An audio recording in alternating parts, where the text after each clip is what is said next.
ओम शांति। 20 अगस्त 2022 के ईश्वरीय महावाक्य पहले सुनते हैं मुरली के मुख्य पॉइंट्स। बाबा ने कहा, अंदर में यह खुशी रहनी चाहिए कि बेहद का बाप जिसको भगवान कहते हैं वह हमको पढ़ा रहे हैं। बाबा बुद्धि में याद आएगा तो अपनी गंवाई हुई राजधानी भी याद आ जाएगी।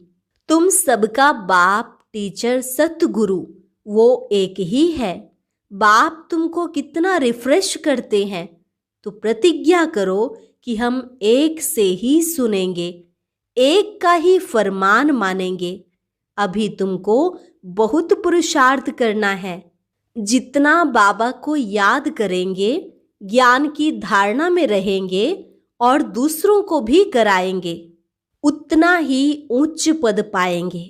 बाप सावधानी देते हैं, बच्चे खबरदार रहना, तुम कोई भी उल्टा सुल्टा संग नहीं करना। लोग तुमको उल्टी बातें सुनाए डराए यह पढ़ाई ही छुड़ा देंगे। सदा स्मृति रहे, यह हमारा अंतिम जन्म है। अभी हम आत्माएं शरीर छोड़ बाप के पास जाएंगी। फिर जिसने जितना पुरुषार्थ किया होगा उस अनुसार पद पाएंगे। फिर बाबा ने कहा, सब तो विश्व के मालिक नहीं बन सकते। मालिक सिर्फ वही बनते हैं जिन्हों को बाप पढ़ाते हैं। यह पढ़ाई कोटों में कोई ही पढ़ते हैं। सारी दुनिया राजयोग नहीं सीखेगी। कोई तो 5-6 वर्ष राजयोग सीखते फिर भी पढ़ाई छोड़ देते हैं, परंतु उनका भी दोष नहीं है। माया बहुत प्रबल है ना, बिल्कुल ही बेसमझ बना देती है, फारकती दे देते हैं। और लास्ट में बाबा ने कहा, जिनसे सगाई की है अब उनको याद करना है। लेकिन याद कोई फट से नहीं ठहरेगी, क्योंकि आधा कल्प नाम रूप में फंसते आए हो। इसलिए पहले देही अभिमानी बनने की मेहनत करनी है। और अब सुनते हैं महावाक्यों को विस्तार से। मुरली का सार। मीठे बच्चे, इस रूहानी पढ़ाई को कभी मिस नहीं करना। इस पढ़ाई से ही तुम्हें विश्व की बादशाही मिलेगी। प्रश्न, कौन सा निश्चय पक्का हो तो पढ़ाई कभी भी मिस ना करें। उत्तर, अगर निश्चय हो कि हमें स्वयं भगवान टीचर रूप में पढ़ा रहे हैं, इस पढ़ाई से ही हमें विश्व की बादशाही का वर्षा मिलेगा और उच्च स्टेटस भी मिलेगा। बाप हमें साथ भी ले जाएंगे, तो पढ़ाई कभी मिस ना करें। निश्चय न होने कारण पढ़ाई पर ध्यान नहीं रहता, मिस कर देते हैं। गीत, हमारे तीर्थ न्यारे हैं। ओम शांति।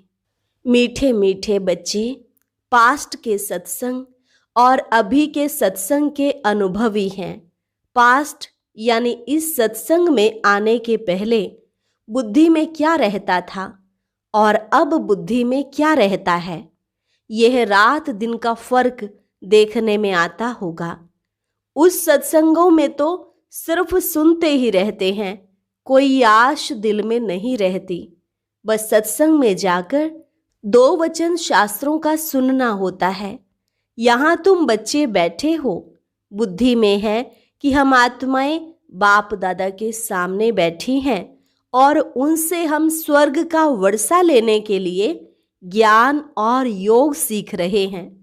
जैसे स्कूल में स्टूडेंट समझते हैं कि हम बैरिस्टर व इंजीनियर बनेंगे, कोई न कोई इम्तिहान पास कर यह पद पाएंगे, यह ख्याल आत्मा को आते हैं। अभी हम पढ़कर फलाना बनेंगे। सत्संग में कोई एम नहीं रहती कि क्या प्राप्ति होगी। करके कोई को आश होगी भी तो वह अल्पकाल के लिए। साधु संतों से मांगेंगे कि कृपा करो, आशीर्वाद करो। यह भक्ति व सत्संग आदि करते यहाँ तक आकर पहुँचे हैं। अभी हम बाप के सामने बैठे हैं। एक ही आश है, आत्मा को बाप से वर्षा लेने की। उन सत्संगों में वर्षा लेने की बात नहीं रहती। स्कूल अथवा कॉलेज में भी वर्षा लेने की बात नहीं रहती। वह तो टीचर है पढ़ाने वाला। वर्षे की आश इस समय तुम बच्चे लगाकर बैठे हो। बरोबर बाप परम धाम से आया हुआ है हमको फिर से सदा सुख का स्वराज्य देने। यह बच्चों की बुद्धि में जरूर रहेगा ना। फिर भी समझते हैं बाप के सम्मुख जाने से ज्ञान के अच्छे बाण लगेंगे, क्योंकि वह सर्वशक्तिवान है। बच्चे भी ज्ञान बाण मारना सीखते हैं, परंतु नंबरवार पुरुषार्थ अनुसार। यहाँ ही डायरेक्ट सुनते हैं, समझते हैं बाबा समझा रहे हैं, और कोई सत्संग व कॉलेज में ऐसे नहीं समझेंगे। हम बेहद के बाप से बेहद का वर्षा ले रहे हैं। हम इस सृष्टि चक्र को जान गए हैं। उन सत्संगों में तो जन्म जन्मांतर जाते ही रहते हैं। यहाँ है एक बार की बात। भक्ति मार्ग में जो कुछ करते वह अब पूरा होता है, उनमें कोई सार नहीं है। तो भी अल्पकाल के लिए मनुष्य कितना माथा मारते हैं। तुम बच्चों की बुद्धि में रहता है हमको बाबा पढ़ा रहे हैं। बाबा ही बुद्धि में आएगा और अपनी गंवाई हुई राजधानी याद आ जाएगी। अभी हम जितना पुरुषार्थ करेंगे, बाबा को याद करेंगे और ज्ञान की धारणा में रहेंगे, औरों को भी ज्ञान की धारणा कराएंगे, उतना उच्च पद पाएंगे। यह तो हरेक की बुद्धि में है ना। बाप इस प्रजापिता ब्रह्मा द्वारा समझा रहे हैं। इनको दादा ही कहेंगे। शिव बाबा इनमें प्रवेश होकर हमको पढ़ा रहे हैं। तुम जानते हो, पहले यह बातें हमारी बुद्धि में नहीं थी। हम भी बहुत सत्संग आदि करते थे, परंतु यह ख्याल में भी नहीं था कि परम पिता परमात्मा ब्रह्मा द्वारा आकर कब पढ़ाते हैं। अभी बाप को और समय को जान गए हैं। नई दुनिया स्वर्ग का स्वराज्य फिर से याद आता है। अंदर में खुशी रहती है। बेहद का बाप जिसको भगवान कहते हैं वह हमको पढ़ा रहे हैं। बाबा पतित पावन तो है ही, फिर टीचर के रूप में बैठ हमको पढ़ाते हैं। इस दुनिया में कोई भी इस ख्यालात में नहीं बैठे होंगे सिवाय तुम बच्चों के। तुम बेहद बाप की याद में बैठे हो। अंदर में समझ है हम आत्माएं 84 जन्मों का पाठ पूरा कर वापस जाती हैं। फिर स्वर्ग में जाने के लिए बाप हमको राजयोग की शिक्षा दे रहे हैं। बच्चे जानते हैं यह राजयोग की शिक्षा दे स्वर्ग का महाराजा महारानी बनाने वाला बाप के सिवाय और कोई हो नहीं सकता। इम्पॉसिबल है। बाबा एक ही बार आकर पढ़ाते हैं स्वर्ग का मालिक बनाने लिए। बुद्धि में रहता है हम बच्चे बाप द्वारा बेहद सृष्टि का स्वराज्य लेने लिए पढ़ाई पढ़ रहे हैं। एम ऑब्जेक्ट की ताकत से ही पढ़ते हैं। अभी तुम मीठे मीठे बच्चों की बुद्धि में है कि हम कहाँ बैठे हैं। मनुष्यों के ख्यालात तो कहाँ न कहाँ चलते ही रहते हैं। पढ़ाई के समय पढ़ने के, खेलने के समय खेलने के। तुम जानते हो हम बेहद बाप के सन्मुख बैठे हैं। आगे नहीं जानते थे। कोई भी मनुष्य मात्र नहीं जानते हैं कि भगवान आकर राजयोग सिखलाते हैं। अभी तुम बच्चों ने समझा है। जन्म जन्मांतर हम भक्ति करते आए हैं। यह ज्ञान बाप के सिवाय कोई दे न सके। जब तक बाप न आए विश्व के मालिक पने का वर्षा मिले कैसे? न किसकी बुद्धि में यह रहता है। हम भगवान के बच्चे हैं। वे स्वर्ग का रचयिता है। फिर हम स्वर्ग में क्यों नहीं हैं? नरक में दुखी क्यों हैं? हे भगवान, हे पतित पावन कहते हैं, परंतु यह बुद्धि में नहीं आता कि हम दुखी क्यों हैं। बाप बच्चों को दुख देते हैं क्या? बाप सृष्टि रचते हैं बच्चों के लिए, क्या दुख के लिए? यह तो हो नहीं सकता। अभी तुम बच्चे श्रीमत पर चलने वाले हो। भले कहाँ भी दफ्तर व धंधे आदि में बैठे हो, परंतु बुद्धि में तो यह है ना कि हमको पढ़ाने वाला भगवान बाप है। हमको रोज सवेरे क्लास में जाना होता है। क्लास में जाने वालों को ही याद पड़ता होगा, बाकी जो क्लास में ही नहीं आते तो वह पढ़ाई को और पढ़ाने वाले को समझ कैसे सकते हैं? यह नई बातें हैं जिसको तुम ही जानते हो। बेहद का बाप जो नई दुनिया रचने वाला है, वह बैठ नई दुनिया के लिए हमारा जीवन हीरे जैसा बनाते हैं। जब से माया का प्रवेश हुआ है, हम कौड़ी जैसा बनते आए हैं। कलाएं कम होती गई है। माया ऐसी खाती आई है जो हमको कुछ भी पता नहीं पड़ा। अभी बाप ने आकर बच्चों को जगाया है अज्ञान नींद से। वह नींद नहीं, अज्ञान नींद में सोए पड़े थे। ज्ञान तो ज्ञान सागर ही देते हैं, और कोई दे नहीं सकते। एक ही हमारा बिलवेड मोस्ट बाप ज्ञान का सागर पतित पावन दे सकते हैं। अब बच्चे जान गए हैं, इस युक्ति से बाप हमको पावन बना रहे हैं।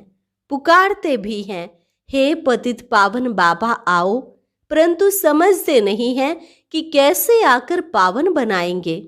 सिर्फ पतित पावन कहते रहने से तो पावन नहीं बन जाएंगे। तुम जानते हो कि इस समय सब पतित भ्रष्टाचारी हैं, जो भ्रष्टाचार से पैदा होते हैं। वह कर्तव्य भी ऐसा ही करेंगे। यह बेहद का बाप बैठ समझाते हैं। तुम यहाँ सम्मुख बैठकर सुनते हो तो तुम्हारी बुद्धि का योग बाप के साथ रहता है। फिर कुसंग तरफ जाते हैं, बहुतों से मिलते हैं, वातावरण सुनते हैं, तो जो सन्मुख की अवस्था रहती है वह अवस्था बदल जाती है। यहाँ तो सम्मुख बैठे हैं, स्वयं ज्ञान का सागर परम पिता परमात्मा बैठ ज्ञान का बाण मारते हैं। इसलिए मधुबन की महिमा है। गाते भी है ना, मधुबन की मुरली बाजे। मुरली तो बहुत स्थानों पर बजती है, परंतु यहाँ सम्मुख बैठकर समझाते हैं और बच्चों को सावधानी भी देते हैं। बच्चे खबरदार रहना, कोई उल्टा सुल्टा संग नहीं करना। लोग तुमको उल्टी बातें सुनाकर डराए इस पढ़ाई से छुड़ा देंगे। संग तारे कुसंग बोरे। यहाँ है सत्य बाप का संग। तुम प्रतिज्ञा भी करते हो कि हम एक से ही सुनेंगे, एक का ही फरमान मानेंगे। तुम सबका बाप टीचर सत्य गुरु वो एक ही है। वहाँ तो वह गुरु लोग सिर्फ शास्त्र ही सुनाते रहते हैं, नई बात कोई नहीं। न बाप का परिचय ही दे सकते, न ज्ञान की बातें ही जानते। सब नेति नेति कहते आए हैं। हम रचता और रचना को नहीं जानते। जब बाप आते हैं तब ही समझाते हैं। उन कलयुगी गुरुओं में भी नंबरवार हैं। कोई के तो लाखों फॉलोवर्स हैं। तुम समझते हो हमारा सतगुरु तो एक ही है। मरने आदि की तो बात ही नहीं। यह शरीर तो शिव बाबा का है नहीं, वह तो अशरीरी अमर है। हमारी आत्मा को भी अमर कथा सुनाए अमर बना रहे हैं। अमरपुरी में ले जाते हैं, फिर सुखधाम में भेज देते हैं। निर्वाण धाम है ही अमरपुरी। अभी तुम्हारी बुद्धि में रहता है हम आत्माएं शरीर छोड़कर जाएंगी बाप के पास। फिर जिसने जितना पुरुषार्थ किया होगा उस अनुसार पद पाएंगे। क्लास ट्रांसफर होता है। हमारी पढ़ाई का पद इस मृत्युलोक में नहीं मिलता है। यह मृत्युलोक फिर अमरलोक बन जाएगा। अब तुमको स्मृति आई है कि हमने सतयुग त्रेता में 21 जन्म राज्य किया, फिर द्वापर कलयुग में आए। अब यह है हमारा अंतिम जन्म। फिर हम वापस जाएंगे, वाया मुक्ति धाम होकर फिर सुख धाम में आएंगे। बाप बच्चों को कितना रिफ्रेश करते हैं। आत्मा समझती है कि हम 84 के चक्र में आते हैं। परमात्मा कहते हैं, मैं इस चक्र में नहीं आता हूँ, मुझ में इस सृष्टि चक्र का ज्ञान है। यह तुम जानते हो कि पतित पावन बेहद का बाप है, तो वह बेहद को ही पावन करने वाला होगा ना। कोई मनुष्य बेहद का बाप हो न सके, वह बेहद का बाप एक ही है। तुम जानते हो हम आत्माएं वहां की रहने वाली हैं, वहां से फिर शरीर में आते हैं। पहले पहले कौन आया पार्ट बजाने, यह तुम समझते हो। हम आत्माएं निराकारी दुनिया से आई हैं पार्ट बजाने। इस समय तुम बच्चों को नॉलेज मिली है कैसे नंबरवार हरेक धर्म वाले अपने पार्ट अनुसार आते हैं। इसको अविनाशी ड्रामा कहा जाता है। यह किसकी बुद्धि में नहीं है। हम बेहद ड्रामा के एक्टर हैं, न बेहद की हिस्ट्री ज्योग्राफी को, न अपने जन्मों को ही जानते हैं। बाबा तुमको कितना रिफ्रेश करते हैं पुरुषार्थ अनुसार। कोई तो बड़ी खुशी में रहते हैं, बाबा हमको सत्य ज्ञान सुना रहे हैं, और कोई मनुष्य मात्र यह ज्ञान दे नहीं सकते। इसलिए इसको अज्ञान अंधेरा कहा जाता है। अभी तुम जानते हो हम अज्ञान अंधेरे में कैसे आए, फिर ज्ञान सोजरे में कैसे जाना है, यह भी नंबरवार समझ सकते हैं। घोर अंधियारा और घोर सोजरा किसको कहा जाता है, यह अक्षर बेहद से लगता है। आधा कल्प रात, आधा कल्प दिन, वह समझो सांझ और सवेरा, यह बेहद की बात है। बाबा आकर सभी शास्त्रों का सार समझाते हैं। यह जो दान पुण्य करते हैं, शास्त्र पढ़ते हैं, उससे तो अल्पकाल का सुख मिलता है। बाप कहते हैं, मैं इनसे नहीं मिलता हूँ जो मैं विश्व का मालिक उन्हों को बनाऊं।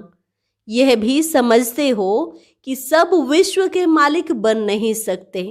मालिक वह बनते हैं जिन्हों को बाप पढ़ाते हैं, वही राजयोग सीख रहे हैं। सारी दुनिया तो राजयोग नहीं सीखती है, कोटों में कोई ही पढ़ते हैं।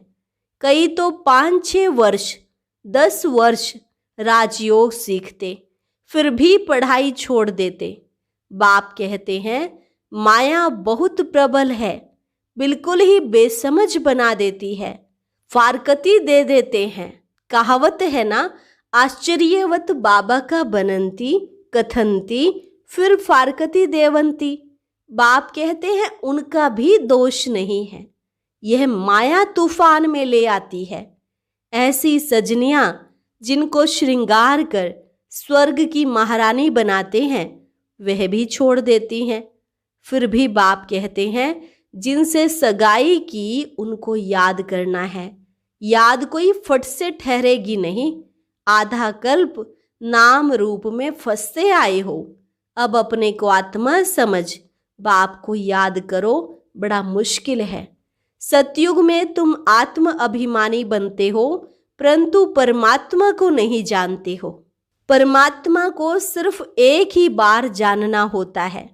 यहाँ तुम देह अभिमानी आधा कल्प बन जाते हो। यह भी नहीं समझते हो आत्माओं को यह शरीर छोड़ दूसरा शरीर ले पार्ट बजाना है, फिर रोने की दरकार नहीं। जब बाप द्वारा सुख धाम का वर्षा मिल रहा है तो क्यों न पूरा अटेंशन दे। अच्छा, मीठे मीठे सिकिलधे बच्चों प्रति मात पिता बाप दादा का याद प्यार और गुड मॉर्निंग। रूहानी बाप की रूहानी बच्चों को नमस्ते। रूहानी बच्चों की रूहानी बाप दादा को नमस्ते नमस्ते, गुड मॉर्निंग। धारणा के लिए मुख्य सार। पहली पॉइंट, एक बाप के ही फरमान पर चलना है, बाप से ही सुनना है। मनुष्यों की उल्टी बातें सुन उनके प्रभाव में नहीं आना है, उल्टा संग नहीं करना है। पढ़ाई और पढ़ाने वाले को सदा याद रखना है। सवेरे सवेरे क्लास में जरूर आना है। वरदान: साधनों को सहारा बनाने के बजाय निमित्त मात्र कार्य में लगाने वाले सदा साक्षी दृष्टा भव। साधनों को सहारा बनाने के बजाय निमित्त मात्र कार्य में लगाने वाले सदा साक्षी दृष्टा भव। कई बच्चे चलते चलते बीज को छोड़ टाल टालियों में आकर्षित हो जाते हैं। कोई आत्मा को आधार बना लेते और कोई साधनों को, क्योंकि बीज का रूप रंग शोभनिक नहीं होता और टाल टालियों का रूप रंग बड़ा शोभनिक होता है। माया बुद्धि का ऐसा परिवर्तन कर देती है जो झूठा सहारा ही सच्चा अनुभव होता है। इसलिए अब साकार स्वरूप में बाप के साथ का और साक्षी दृष्टा स्थिति का अनुभव बढ़ाओ। साधनों को सहारा नहीं बनाओ, उन्हें निमित्त मात्र कार्य में लगाओ। स्लोगन: रूहानी शान में रहो तो अभिमान की फीलिंग नहीं आएगी। अच्छा, और अब सुनते हैं आज का अव्यक्त ज्ञान मोती।